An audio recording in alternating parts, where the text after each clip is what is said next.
সেই তো ইসলাম আজকে দুই ভাগে বিভক্ত হয়ে গেল। আলা সাফি মুসলিমুন, তোমাদের মধ্যে কি একজনও মুসলমান নাই?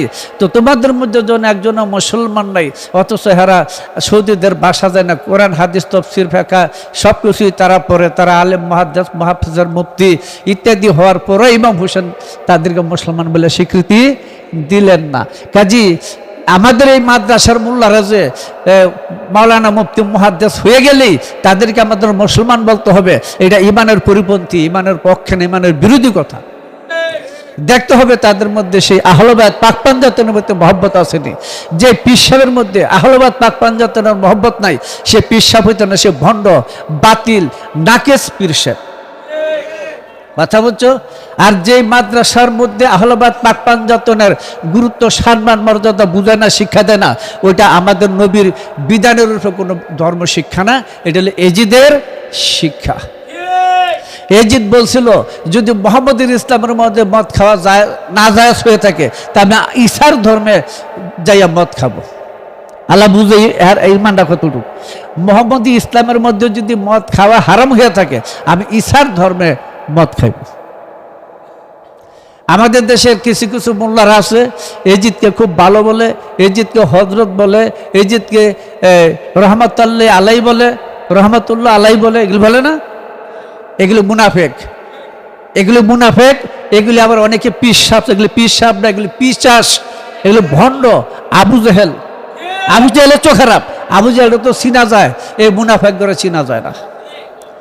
এই দাড়ি টুপি জুব্বা ফিরে এই মাদ্রাসার শিক্ষা দিয়ে, আহলবাদ পাক পাঞ্জাতনের বিরুদ্ধে শিক্ষা দিয়ে ইসলাম ধর্মকে, নবীর মূল কাঠামোকে সরাই দিয়েছে, মানুষ থেকে মগজ থেকে ভুলাই দিয়েছে। কথা বুঝছেন? এর জন্য কারবালার যেই ইতিহাস, এটা থেকে আমাদের শিক্ষা নিতে হবে, চিনতে হবে। আলা সাফি মুসলিমুন, তোমাদের মধ্যে কি একটা মুসলমান নাই? এই কথাটা আমাদের মনে রাখতে হবে যে ওই সমস্ত আলেম মোল্লা মুফতি মুহাদ্দিস মুসলমান না, তারা মুনাফিক, যারা আহলবাদ পাক পাঞ্জাতের প্রতি তাদের শ্রদ্ধা, ভক্তি, বিশ্বাস যাদের নাই। কথা বোঝা যায় না? এটা হলো শেষ একটা এমন একটা স্তর যেখান থেকে ইসলামকে স্পষ্টভাবে দুই ভাগ করা হয়েছে। যারা তরিকতপন্থী, যারা ওলিদের অনুসারী, তারা যদি ওই সমস্ত মানুষকে মুসলমান বলে, যারা আহলবায়াত পাক পাঞ্জাতন বুঝে না, চিনে না, মানে না, বা তাদেরকে বেদাত বা নাজায়েজ ইত্যাদি প্রচার করে, ওই সমস্ত মোল্লাদেরকে, ওই সমস্ত মোল্লা পীরদেরকে যারা মুসলমান বলে, তারা গুরুর মুরিদ না, তারা গুরুর মুরিদ থাকবেই না। গুরুর বায়াতি ভেঙে যাবে, ভক্তের বায়াতি ছুটে যাবে যদি তাদেরকে মুসলমান বলে। কথা বলছেন? ওরা মুসলমান না, এরা ইসলামকে শত সহস্র দলে উপদলে বিভক্ত করে আজকে ৭০-৭৩ তালি পোশাক পরাই দিয়েছে, জোকার বানা দিয়েছে ইসলামকে। কথা বলছেন? যেই আদম ভুল করলেন, তিনি তওবা করলেন, তাকে একটা বাণী শিখাই দেওয়া হলো। ৩৭ নম্বর আয়াত সূরা বাকারার, এই ৩৭ নম্বরে বলা হয়েছে আমি আদমকে একটা বাণী শিখিয়েছিলাম। বাণীটা কোরআনে নাই, তাফসীরে দুররুল মানসুরের মধ্যে আছে আল্লাহুম্মা ইন্নী আসআলুকা বিহাক্কি মুহাম্মদ আলী ফাতেমা হাসান হুসাইন ফাতাওবা আলাই, এই কথাটা ওইখানে আছে। অর্থাৎ আদম মুক্তি পাইছিলেন, আল্লাহ পাকের যে কালাম শিখাই দিয়েছেন, এটার অর্থ হলো তিনি পাক পাঞ্জাতনের উসিলা দিয়ে আল্লাহর কাছে তওবা করে মুক্তি পেলেন। তাহলে পাক পাঞ্জাতন, আহলবায়াত, তাদেরকে মহব্বত করা আমাদের জন্য ফরজ। আর আল্লাহ পাক বলছেন, হে হাবিব, আপনি যাকে আপনার উম্মত বলবেন সে আমার বান্দা, বলছে না? আর রাসূল যা পছন্দ করে আল্লাহ তা পছন্দ। রাসূল পছন্দ করছেন আলী, ফাতেমা, হাসান, হুসাইন, আহলবায়াতকে। হযরত উম্মে সালমা রাদিয়াল্লাহু তাআলা করে ইয়ামনি কালো চাদরের ভিতরে আলী, ফাতেমা, হাসান, হুসাইনকে দিলেন। আর আল্লাহ পাক আয়াত নাযিল করলেন, কুল্লা আসআলুকুম আলাইহি আজরান ইল্লাল মাওয়াদ্দাতা ফিল কুরবা। হে রাসূল, আপনি বলে, আপনি আপনার উম্মতকে বলবেন, বলেন কি বলবেন? বলেন যে আমি যে নবুয়ত প্রচার করি, ইসলাম প্রচার করছি, এই 23 বছর পর্যন্ত এটার উজরত বা পারিশ্রমিক হিসাবে আমি আপনাদের কাছে কিছু, তোমাদের কাছে কিছু চাই না। শুধু আমার এই ফিল কুরবাত, তাদের প্রতি তোমরা মহব্বত রাখবে, ভালোবাসা রাখবে। হযরতে ইবনে আব্বাস রাদিয়াল্লাহু আনহু বলল, ইয়া রাসূলুল্লাহ, আপনার আহলবায়াত কারা, যাদের প্রতি মহব্বত রাখা আমাদের জন্য ফরজ করা হয়েছে? রাসূল বললেন, আলী, ফাতেমা, হাসান ও হুসাইন, এই 4 জন আমার আহলবায়াত। তাহলে কোরআনের ভাষ্য মতে এটাকে কি বলা হয়? আয়াতে মুআদ্দাতা ভালোবাসার আয়াত, নিদর্শন, চিহ্ন, পরিচয়। উম্মতে মুহাম্মদের জন্য আহলে বায়াতের প্রতি মহব্বত রাখা উম্মতে মুহাম্মদের জন্য ফরজ করে দিয়ে হয়েছে। কাজে যে সমস্ত মোল্লারা, যে সমস্ত মাদ্রাসায় যে সমস্ত মোল্লা পীরেরা আহলে বায়াতের প্রতি মহব্বত রাখে না, পাক পাঞ্জাতন বুঝে চিনে না, ওরা কাট্টা কাফের, তাদেরকে মুসলমান বলা যাবে না। কাজী রাসূল পাক সাল্লাল্লাহু আলাইহি ওয়াসাল্লাম রেখে গেছিলেন উম্মতে মুহাম্মদের জন্য কি রাখছেন? কোরআন এবং আহলে বায়াত। কোরআন এবং আহলে বায়াত তার শত শত প্রমাণ কিতাবের মধ্যে রয়ে গেছেন। কিন্তু আমাদের একদল মোল্লারা এটা বার করছে কোরআন আর সুন্নাহ বিকৃতি করছে। কথা বুঝছো? এমনি ভাবে আমাদেরকে নানান রকম মিথ্যা ধোঁকা প্রবঞ্চনার মধ্যে এই ধর্মকে প্রচার করে চলছে। যে ধর্ম প্রচার করছে এটা কিন্তু আমাদের নবীর ইসলাম না, এটা হলো এজিদের ইসলাম। এই এজিদ থেকেই, হুসাইনের ওই কালাম থেকে ইসলামটা স্পষ্টভাবে দুই ভাগ হইল। কুল জাল হক ওয়া ঝাকুল বাতিল, বলো সত্য এসে গেছে এবং মিথ্যা তিরোহিত হয়ে গেছে, দূর হয়ে গেছে। কথা বুঝছো? এই সত্য আর মিথ্যার প্রভেদকারী হইলেন মাওলা আলী আলাইহিস সালাম। সেটা প্রমাণ করলো কারবালার যুদ্ধে, কারবালার মাঠে হুসাইন আলাইহিস সালাম আর এজিদের সৈন্যদের মধ্যে সেই সত্য মিথ্যার প্রভেদ দেখাইতে গিয়েই এই সমস্ত 30,000 বা 22,000 যেই এজিদি মুসলমান ছিল, জুব্বাওয়ালা, টুপিওয়ালা, পাগড়িওয়ালা, আরবি পরনেওয়ালা, আরবি ভাষা জানলেওয়ালা যে সমস্ত মুনাফেক মুসলমানগুলি ছিল, হযরত ইমাম হুসাইন আলাইহিস সালাম কারবালার মধ্যে সেটা প্রমাণ করে দিলেন যে তাদের মধ্যে একজনও মুসলমান নাই, বরঞ্চ ওই সমস্ত কোরআনে হাফেজ, মুহাদ্দিস এদের থেকে হাজার লক্ষ গুণ ভালো দত্ত বংশের একদল ব্রাহ্মণ। আজ পর্যন্ত তারা ভারতের মধ্যে এতটা বৎসর হয়ে গেছে, 61 হিজরিতে কারবালার যুদ্ধ হয়েছিল, এখন পর্যন্ত ভারতের লোকদের মধ্যে তারা এই হুসাইনি ব্রাহ্মণ যারা, তারা এখনো হুসাইনি তাজিয়ার মধ্যে মিছিল করে, বিশাল মিছিল করে এবং তার মধ্যে তারা তাজিয়া বানায়, সম্মান প্রদর্শন করে। ওই সমস্ত মাদ্রাসার আলেম মোল্লাদের থেকে, ওই সমস্ত মুফতি মুহাদ্দিস থেকে লক্ষ গুণ ওই হুসাইনি ব্রাহ্মণ ভালো। কাজে বুঝতে হবে কারবালায় কিন্তু একটা জিনিস আমাদের স্পষ্ট, আমরা খালি জুব্বা দেখলে মুসলমান বলবো না, দাড়ি টুপি দেখলে মুসলমান বলবো না, আর মুহাদ্দিস মুফাসসির মুফতি হইলে মুসলমান বলবো না। আমরা দেখবো তার আহলে বায়াত, রাসূলের আহলে বায়াতের প্রতি, পাক পাঞ্জাতনের প্রতি তাদের মহব্বত আছে কিনা। যদি মহব্বত থাকে একমাত্র তারাই উম্মতে মুহাম্মদী, আর বাকি সব নাকেস, বাতিল, মুনাফিক। কথা বুঝছো? কাজী ওই মসজিদের মোল্লায় বই রয়েছে, হ্যাঁ ইমাম সাহেব, না কোনোদিন ইমাম হইতে পারে না। ইমাম হবে সেই ব্যক্তি যিনি আল্লাহ পরিষদের মানুষ। ইমাম হবেন সেই ব্যক্তি যিনি পরকাল প্রাপ্ত মানুষ। ইমাম হবে সেই ব্যক্তি যিনি প্রেরিত পুরুষ। ইমাম হবে সেই ব্যক্তি যিনি মানবরূপে অবতার। ইমাম হবে সেই ব্যক্তি যিনি খোদার সুরতকে ধারণ করছেন। ইমাম হবে সেই ব্যক্তি যিনি মৃত্যুঞ্জয় হয়েছেন। ইমাম হবে সেই ব্যক্তি যে আজরাইলকে হাতে আনছে, নবীকে হাতে আছে, কিয়ামতকে হারায় গেছে, সায়াতকে হারায় গেছে, যে মৃত্যুঞ্জয় হয়ে গেছে, সেই ব্যক্তি ইমাম হবে। ওই আরবি পড়ছে, সৌদিদের ভাষা শিখছে, আর মসজিদ মাদ্রাসাত বয়ে কট কট কট কট ওয়াজ করবে, এগুলো বাট পার সিটার, এগুলো একটা মুসলমান না যদি আহলে বায়াত পাক পাঞ্জাতের প্রতি তাদের বিশ্বাস না থাকে। এখন মাদ্রাসা মসজিদে এই সমস্ত মুনাফিকদের আড্ডা। কথা বুঝছো? কাজী আমাদের আগে বুঝতে হবে আমরা কারবালার অনুষ্ঠানটা করি কোন কারণে, কোন কারণে করি এই কারবালার অনুষ্ঠানটা। আমরা আসল আর নকল এই দুইটা বুঝতে পারি। কে মুসলমান, কে মুসলমান না, কে ইসলামে, কে ইসলামের বাইরে, কে ইসলামের বেশ ধরছে, এই সত্য স্পষ্ট আলামতরা আমরা এই কারবালা থেকে পাই। বোঝা যায় কি বলি? এইটা হলো মূল বিষয়। এই সাবজেক্টটা আমাদের শুধু জানলেই হবে না, আমাদের ইমান আকীদার ভিত্তিটা ধরে রাখতে হবে। কথা বুঝছো? কিছু কিছু বলদ বার হয়েছে পিসাব নামে, এগুলি আদিও বলদ, এটার শেষ এগুলি বলদ। পাক পাঞ্জাতনকে বিকৃতি করার জন্য শয়তান বাড়ি করছে, বুঝো না? শয়তান, পাক পাঞ্জাতন না, শয়তান। কারণ কি? কারণটা কি? ঘোড়ায় নানির বাতাস হয়েছে, কারণ এই ঘোড়া নানির বাতাস হলো কোথা থেকে? হজরত আবু বকরের কোনো খলিফা নাই। যে বলে হজরত আবু বকর খলিফা মানে হ্যাঁ হলো কাঠটা কাফের। কারণ রাসূল পাক সাল্লাল্লাহু আলাইহি ওয়াসাল্লাম 18 জিলহজ শনিবার জোহর আসর মধ্যবর্তী সময়ে 100 লক্ষ মুসলমানের খুমপুকুরের পারে বাবলা গাছের মধ্যে সামিয়ানা টানাইয়া সেইখানে উটের গদির উপরে গদি রেখে মাওলা আলীকে সেখানে রাসালাতের দায়িত্ব দিছিল। সেই ইতিহাসকে হারা বিকৃত করে ভুল করে মানুষকে ভুল শোনাইয়া হজরত আবু বকরকে খলিফা বানায় দেখা দিয়েছিলেন।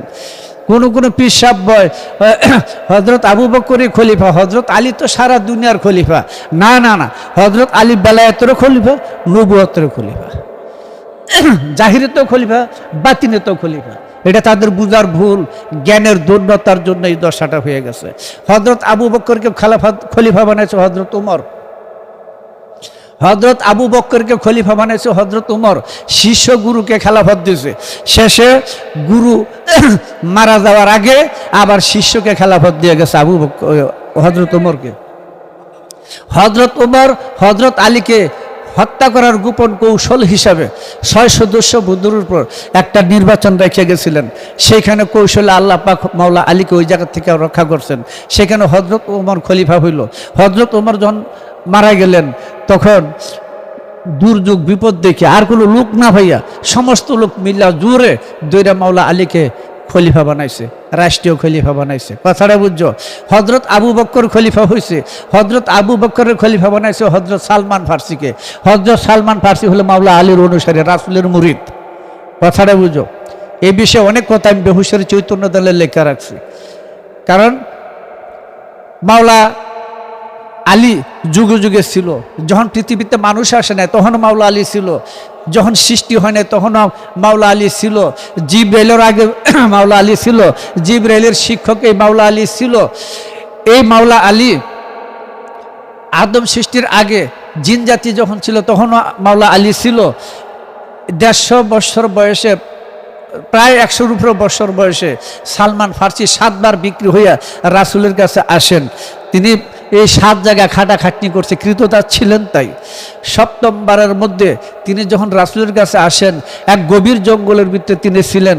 একটা বাঘ আইসা তাকে আক্রমণ করতে আসছিল। ওই সময় একটা লোক আইসা বাঘকে কানে ধরে একটা থাপ্পড় মারছে, বাঘ দৌড়ে গেছে। কোনো বর্ণনায় আছে একটা তলোয়ার দা খুব দিয়েছিল, বাঘটা দ্বিখণ্ডিত হয়ে গেছিল। তখন সালমান ফার্সি বাঘ জঙ্গলের থেকে কিছু ফুল কুড়ে আইন না একটা তোড়া বানায়া ওই ব্যক্তিকে দিছিল, সাথে সাথে লোকটা গায়েব হয়ে গেছিল। তখন মাওলা আলী একদিন, সালমান ফার্সি আলী রাসূল পাক সাল্লাল্লাহু আলাইহি ওয়াসাল্লাম রাস্তা দিয়ে হাঁটতেছেন, এমন সময় রাসূল মাওলা আলী পিছন থেকে সালমান ফার্সিকে ছোট ছোট কণা দিয়ে ঢিলা দিতেছেন। হয়তো তিনের মনটা ভালো ছিল না, তাই বলল, আলী তোমার কি লজ্জা করে না? তুমি আমাকে ঢিলা দাও। তোমার বয়স কত? আমার বয়স কত? কোন ইতিহাসে দেখতে সালমান ফার্সি 150 বছর বয়সে মুরিদ ছিল।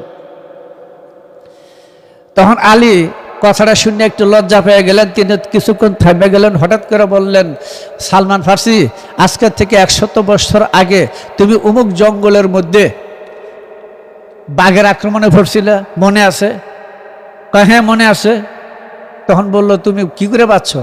কোথার থেকে যিনি একটা লোক আসে বাঘটাকে একেবারে দ্বিখণ্ডিত করে ফেলাইছে।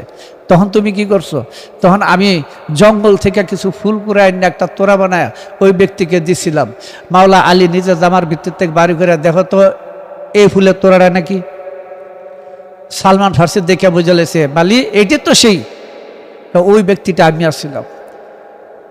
তখন বড় গাড়ায় সালমান ফার্সি খুব লজ্জা পাইল, বলল, দৌড়াই গিয়ে হাতে ধরছে, আলী আমি তোমার ভেদ বুঝি নাই, তোমার পরিচয় আমি জানতে পারি নাই, পরিচয় জানি নাই। সেই আলী যুগে যুগে ছিল, সেই মোহাম্মদ সাল্লাল্লাহু আলাইহি ওয়াসাল্লামের বিকাশ। আলী মিন্নওয়ানা মিলাল আলী ফাতেমা, মিন্নওয়ালা মিলাল ফাতেমা, আলী হাসান মিন্নওয়ানা মিলাল হাসান, হুসাইন মিন্নওয়ানা মিলাল হুসাইন। রাসূল পাক সাল্লাল্লাহু আলাইহি ওয়াসাল্লাম বলছেন, আমার থেকে আলী, আলী থেকে আমি, আমার থেকে ফাতেমা, ফাতেমা থেকে আমি, আমার থেকে হাসান, হাসান থেকে আমি, আমার থেকে হুসাইন, হুসাইন থেকে আমি। তাহলে মোহাম্মদ, আলী, ফাতেমা, হাসান, হুসাইন এই 5 জনই একজন, একজনই 5 জন। বুঝা যায়? কারো মর্যাদা কারো থেকে কম না। লক্ষ্য করে দেখেন, সেই আহলে বায়াত পাক পাঞ্জাতন সম্পর্কে কোনো তরিকতপন্থী লোকেরা কয়েকখানে বলে সালমান ফার্সি ঢুকছে, বলদ কারে কয়েকগুলি রে, এগুলি মগজে কিছু নাই, চাপাবাজি গলাবাজি ঘুরে ফিরে, কিন্তু বিষয়টা কিন্তু বুঝে না পাক পাঞ্জাতন হাকিকত কি। যাই বলছে আর গুরুও বুঝে না পাক পাঞ্জাতন হাকিকত কি, এটা সাক্ষী আমি নিজে। যারা বলছে গুরুও জানে না পাক পাঞ্জাতনের হাকিকত কি, এটা আমি আসরাল কোরআনের মধ্যে 29 থেকে 34 পৃষ্ঠার লেখার সময় আমি এই কথাটা বলছিলাম। কাজী আহলে বায়াত পাক পাঞ্জাতন হযরত আবু বকর তার খলিফা বানাইছে সালমান ফার্সিকে, না ওনা কোন তার খলিফা না, এটা এরা বানাইছে। সালমান ফার্সি 34 হিজরিতে ইন্তেকাল করছেন, আর হযরত আবু বকরের মেয়ের ঘরের নাতি কাসেম জন্ম নিছে 37 হিজরিতে। 3 বছর ব্যবধান, 3 বছর পরে তার জন্ম, হে তার খলিফা হয় কি করে? হ্যাঁ, এই 3 নাম্বার গুজামিল। 4 নাম্বার গুজামিল শায়েখ আহমদ শারহিন্দি, তিনি হযরতে বাকি বিল্লার কাছে মুরিদ হয়েছেন। মুরিদ হওয়ার পরে 3 বার মাত্র পীরের দেখা পাইছেন, এর মধ্যে 2 মাস পীর সাহেব জীবিত ছিল। এই 3 বার দেখা করে তিনি খেলাফত কবি নিয়েছেন, এর মধ্যে 9 লক্ষ মুরিদ 8000 খলিফা বানায় ফেলাইছে। তাছাড়া বুঝো 2 মাসের মধ্যে 3 বার মাত্র দেখা হয়েছে। তিনি ওলি আল্লাহদের বিরোধিতা করে জান গেছে।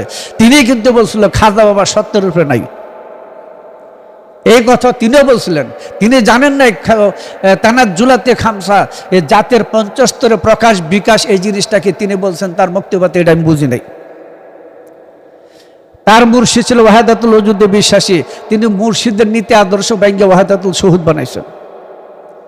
কথাটা বুঝলেন? সেই তরিকার মধ্যে আরেকটা ওহাবি সৈয়দ আহমদ বেরলভী পানিপথে যে মারা গেছে, এটার মধ্যে আছে 6টা 7টা গুজামিল নিয়ে মুজাদ্দিদের তরিকা দাঁড়ায় রয়েছে। কথাটা বুঝো, 7টা গুজামিল নিয়ে এটা দাঁড়ায় রয়েছে। কথা বুঝছো? ডাক্তার জাহাঙ্গীর সাহেব তিনি আমার একটা কথা বলছিলেন, এলিফ্যান্ট রোডে বাটাবার্দা দোতলার মধ্যে বলছিলেন, আমি আর রতন সাহেব ছিলেন, তিনি বলছিলেন আমি একটা গুজামিল তরিকা আছি। আমি তাকে প্রশ্ন করছিলাম যে আপনি এত লেখাপড়া করে গুজামিল তরিকা কি করে রইলেন? তিনি বলছেন আমার মুর্শিদ থেকে একটু এলেমটা পাইতেই আছে। এই তার কথা, তিনি নিজেই কথাটা জানতেন, সত্য বলছেন, সত্য স্বীকার করছেন। কাজী এই আহলে বায়াত পাক পাঞ্জাতন হাবিবে খোদা মোহাম্মদ রাসূলকে নিয়ে পাক পাঞ্জাতন, আর হাবিবে খোদা মোহাম্মদ রাসূলকে বাদ দিলে বাকি যে 4 জন আহলে বায়াত ঘরের অধিবাসী, আহল আল বায়াত নির্দিষ্ট ঘরের অধিবাসী, এই হার হলো 4 জন আলী ফাতেমা হাসান হুসাইন।